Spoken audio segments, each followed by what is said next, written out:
For years, I thought I was behind in life and I felt like a failure. But it turns out that I was just measuring success completely wrong. If you can relate to those feelings, then please keep watching and let me try and convince you why you should redefine what success looks like to you. For a lot of my late teens and early 20s, I constantly compared myself to others. I felt like I was failing and letting myself down, and that there had to be something wrong with me or my circumstances. But what I failed to realize at the time was that I was causing this grief by expecting to become someone I wasn't overnight. Like most of us, I thought I was going to be great and do big things, but I never actually thought about how I was going to get there and the steps I would need to take. And when it felt like I wasn't making the progress that I imagined I would, I felt ashamed of myself. One of the most valuable lessons I've learned to counteract this feeling is this: success is different for everyone. We are all on a different path and we all have different things we need to work on.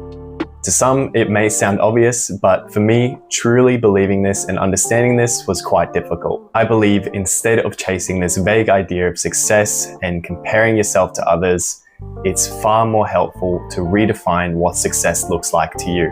I'll share some of my personal benchmarks for success that I use, but it is really important to spend some time and think about what's truly important to you.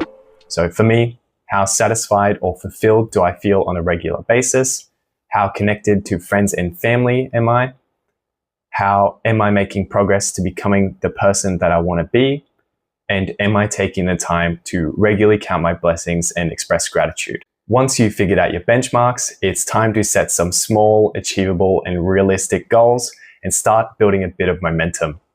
Now, I'm not saying that we shouldn't dream big and have ambitious goals, but if you're feeling behind in life, you're feeling like a failure, setting massive goals is not the way to get out of that rut. It's setting small, actionable, and achievable steps that will build that momentum and progress your life. So a few quick examples of some realistic goals. Let's say you want to be healthier, you walk an extra 5 or 10 kilometers a week. If you want to be more knowledgeable, you read 1 to 5 minutes a day. If you want to be more financially knowledgeable, you watch one finance video a day or a week. So our goal isn't to change ourselves overnight. It's to prove to ourselves that we can show up and make those small actions that build momentum. If this video resonates with you, then please check out my other short video discussing the 2-minute rule, which is a great way to start implementing new healthy habits. Otherwise, I'd recommend reading any of James Clear's work if you're a bit more interested on how to implement those habits. And lastly, remember, you're not behind, you're on your own timeline. Thanks.